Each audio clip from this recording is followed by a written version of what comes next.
जय माँ काली मित्रों, आपका हमारे चैनल माँ काली माँ दुर्गा शक्ति संवाद में स्वागत है। मित्रों, अगर आप हमारे चैनल पर नए हैं तो हमारे चैनल को सब्सक्राइब कीजिए, लाइक कीजिए, शेयर कीजिए, साथ ही नोटिफिकेशन बेल को भी प्रेस कीजिए जिससे हमारी आने वाली वीडियोस का नोटिफिकेशन आपको तुरंत मिल जाए। मित्रों, आज का जो विषय है, विषय अपने आप में बहुत महत्वपूर्ण है। आज का वो विषय है कि जब आपको कोई भी नेगेटिविटी लगती है, कोई संकट लगता है या कोई काला जादू आपके ऊपर किया जाता है या फिर आपको तंत्र भेजा जाता है, तो उससे आपको कौन ऐसे 5 देवता हैं जो आपकी रक्षा करते हैं। तो उन्हीं 5 देवताओं के बारे में हम आपको जानकारी देंगे और आप इस जानकारी को बहुत ध्यान से सुनिएगा क्योंकि आपके लिए ये बहुत ही यूज़फुल है, आपके लिए बहुत ही लाभदायक सिद्ध होगी। देखिए मित्रों, जब हमारे साथ कभी ऐसा होता है कि हम अपना जीवन सामान्य जी रहे होते हैं लेकिन अचानक से हमें परेशानियां आनी शुरू हो जाती है। चलिए, कभी जीवन में एक परेशानी आती है तो हम उसको कहीं ना कहीं करके सह लेते हैं, लेकिन जब एक के बाद एक परेशानियां आती है, जैसे हमारे घर में कोई बीमार पड़ जाता है, पैसों की कमी हो जाती है, लड़ाई झगड़े होने लगते हैं, घर की बरकत ख़त्म हो जाती है, घर ऐसा हो जाता है जैसे शमशान होता है, किसी का भी मन उस घर में नहीं लगता है, तो ये एक शोचनीय विषय हो जाता है। तो ये सभी जो लक्षण होते हैं ये संकट के होते हैं। परेशानी यानी संकट, भूत प्रेत बाधा, काला जादू या तंत्र आपके ऊपर किया जाता है, तो तब ऐसी स्थिति आपके घर में बनती है। तो हमारे जीवन में इस तरह की स्थिति ना बने तो उसके लिए हमें क्या करना चाहिए या कौन से ऐसे देवता हैं जिनको हमें मनाना चाहिए और उनको मनाने से क्या हमारे घर में कोई परेशानी आती है, क्या वो हमारी परेशानियों को रोक देते हैं, ये अपने आप में एक महत्वपूर्ण प्रश्न है। जब हम अपने देवी देवताओं को मना करके रखते हैं तो हमारे घर में परेशानी आने के आप ये मान के चलिए 1% चांस होते हैं। 99% चांस तो उनके द्वारा जो है ख़त्म कर दिए जाते हैं अगर आपके ऊपर कोई संकट बाधा भेजता भी है।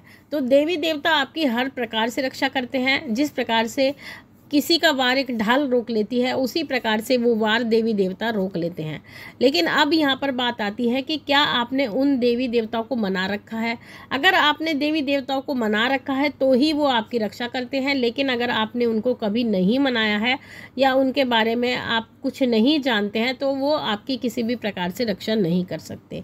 जिस प्रकार से रक्षा के लिए एक बॉडीगार्ड को नियुक्त करना पड़ता है, उसको आपको हर महीने सैलरी देनी पड़ती है, तो उसी प्रकार से हमें भी अपने देवी देवताओं को मनाना होता है, उनको समय समय पे भोग प्रसाद देना होता है, उनकी मान्यता करनी होती है हर छोटी बड़े कामों में। तो तब जाकर के वो हमारा कल्याण करते हैं, हमारी रक्षा करते हैं और हमारे घर की जितनी बाधा परेशानी है उसको दूर करते हैं। तो ऐसे कौन से 5 देवी देवता हैं, अब हम उन्हीं के बारे में बात करते हैं। देखिए, सबसे पहले जो 5 देवताओं में पहले देवता आते हैं वो होते हैं हमारे कुल के देवी देवता। जब हम अपने कुल के देवी देवताओं को मना करके रखते हैं तो वो हमारी हर प्रकार से रक्षा करते हैं।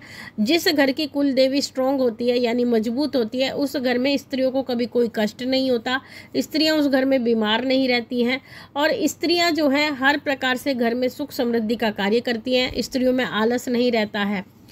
तो ये कुल देवी के प्रसन्न होने के लक्षण होते हैं और जिस घर में कुल देवता प्रसन्न होते हैं उस घर में सभी पुरुष स्वस्थ होते हैं, अच्छा कार्य करते हैं, धनोपार्जन करते हैं, आपके घर में हर प्रकार की सुख समृद्धि होती है। तो इसी प्रकार से जब कुल देवी और कुल देवता प्रसन्न होते हैं तो वो क्या करते हैं, हमारे घर में कोई भी संकट बाधा आने वाली होती है उसको वो हमारे घर से तुरंत हटा देते हैं। कुल देवी कुल देवता का पहरा हमारे घर के मेन गेट पर यानी जो हमारे घर का मुख्य द्वार होता है उस पर हमेशा लगा रहता है और वहाँ पर जो कोई चीज़ भेजी जाती है तो वो उसको द्वार से ही लौटा देते हैं। तो ये कुल देवी कुल देवता की विशेषता होती है। जो दूसरे देवता होते हैं जो हमें संकट बाधा, काला जादू, तंत्र से हमें बचाते हैं, वो होते हैं हमारे पितृ। जिस घर के पितृ मजबूत होते हैं, जिस घर के पितृ प्रसन्न होते हैं, उस घर में एक तो वंश वृद्धि कभी नहीं रुकती है, आपके बेटे पैदा होते हैं उस घर में, आपके घर में धन और बरकत बहुत ज़्यादा होती है, आपके घर में सभी का स्वास्थ्य अच्छा होता है, लड़ाई झगड़े बिल्कुल उस घर में नहीं होते, शांति उस घर में सबसे ज़्यादा रहती है और हर समय पर उस घर के जितने भी सदस्य होते हैं उनका मन प्रसन्न रहता है, वो हमेशा हंसते रहते हैं। तो ये पितृ प्रसन्न होने के लक्षण होते हैं और जब हमारे पितृ प्रसन्न होते हैं तो वो हमारे घर के द्वार पर बैठे होते हैं और जो कोई भी तंत्र बाधा या काला जादू भेजते हैं, चाहे वो आपका शत्रु हो, जान मानने वाला हो, कोई भी हो, अगर वो तंत्र बाधा भेजेगा तो पितृ जो है उसको वहीं के वहीं रोक लेते हैं और वो तंत्र बाधा को आपके घर में बिल्कुल भी प्रवेश नहीं करने देते हैं। ये वो शक्तियाँ हैं जो आपके द्वार पे बैठी रहती हैं। अब जो तीसरी शक्ति आती है वो आती है आपके लोक देवता यानी स्थान देवता की शक्ति, यानी जिस स्थान पर रहते हैं उस स्थान का एक देवता होता है। जैसे जो ये हमारा स्थान है, यहाँ मान लीजिए हमारे स्थान का देवता भैरव जी हैं, तो भैरव जी को हमें मना के रखना है। सब स्थान के अलग अलग देवता होते हैं, ऐसा नहीं है सभी स्थान के देवता भैरव होते हैं, लेकिन मुख्य रूप से जो माना जाता है भैरव जी को स्थान का देवता माना जाता है। क्षेत्रपाल भी उनको माना जाता है। तो क्षेत्रपाल जो भैरव जी होते हैं या जो भी आपके क्षेत्र के क्षेत्रपाल होते हैं, तो उनको मना के रखना होता है, क्योंकि जब शक्ति आपके द्वारा मतलब किसी के द्वारा भेजी जाती है, चाहे वो कहीं से भी भेजे, लंदन अमेरिका से भी आपको जो है काला जादू तंत्र भेजा जाता है, तो वो एक कहते हैं ना क्षेत्र में जब प्रवेश करता है, जो आपका क्षेत्र होता है जिस जगह आप निवास करते हैं, तो वहाँ पर क्षेत्रपाल महाराज जो है विराजमान होते हैं और वो जो शक्ति होती है उस क्षेत्रपाल की शक्ति से आपका पता पूछती है, आपका एड्रेस पूछती है। तो जब आप उनको मना के रखते हो तो जो क्षेत्रपाल देवता होते हैं वो कह देते हैं उस शक्ति को कि तुम इस क्षेत्र में प्रवेश नहीं कर सकते, यहाँ पर मेरा अधिकार है और आपको यहीं से वापस जाना होगा। तो जो क्षेत्रपाल होते हैं, क्षेत्रपाल की जो शक्ति होती है वो उस शक्ति को वापस लौटा देती है, उस क्षेत्र में प्रवेश नहीं करने देती है, अर्थात आपके क्षेत्र में प्रवेश नहीं करने देती है। तो ये क्षेत्रपाल को मनाने का लाभ होता है। फिर उसके बाद में आती है हमारी चौराहे वाली माता मदानंद चौगानन माई।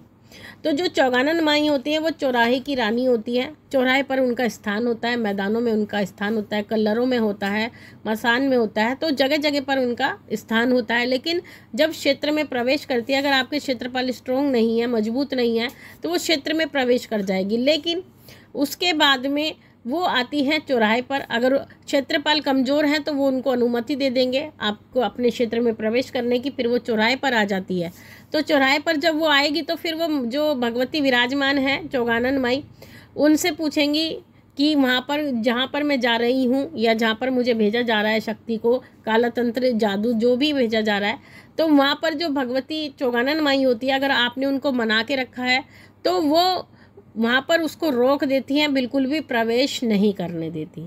तो वो चौराहे पर ही माता चौगानन के द्वारा उसको रोक लिया जाता है आपके घर में, यानी आपके जो चौराहे से है जहाँ पर वो विराजमान है उस चौराहे से उसको पार नहीं भेजा जाता है। तो वो जो संकट होती है, बाधा होती है, वो बाहर के बाहर ही टल करके चला जाता है।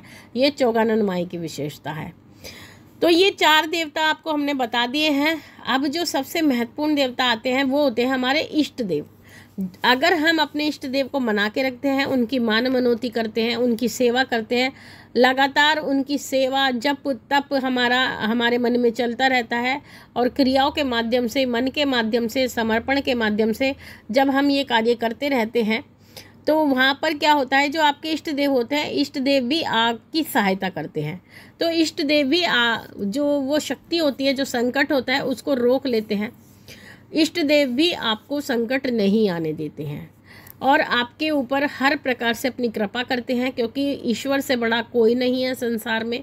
छोटे देवी देवता अपना कार्य करते हैं, लेकिन जो महाप्रभु हैं, इष्ट देव हैं, चाहे वो भोलेनाथ हो, माँ दुर्गा, काली, कोई भी हो, वो अपना कार्य करते हैं, उस संकट बाधा को वहीं पर रोक देते हैं।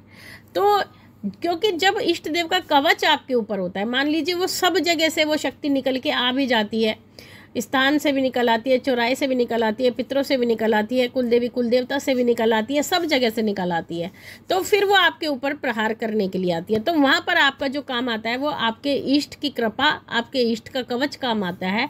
अगर आपके इष्ट मजबूत हैं तो वो आपके घर में प्रवेश करके भी आपके ऊपर जो है प्रभाव नहीं डाल सकती, संकट नहीं छोड़ सकती, वहाँ से ही उसको तुरंत रोक दिया जाएगा। जिस प्रकार से ढाल जो है किसी भी तीर को रोक देती है, उसी प्रकार से उस नकारात्मक ऊर्जा को, उस संकट को आपके इष्ट देव बाहर से बाहर ही ख़त्म कर देते हैं।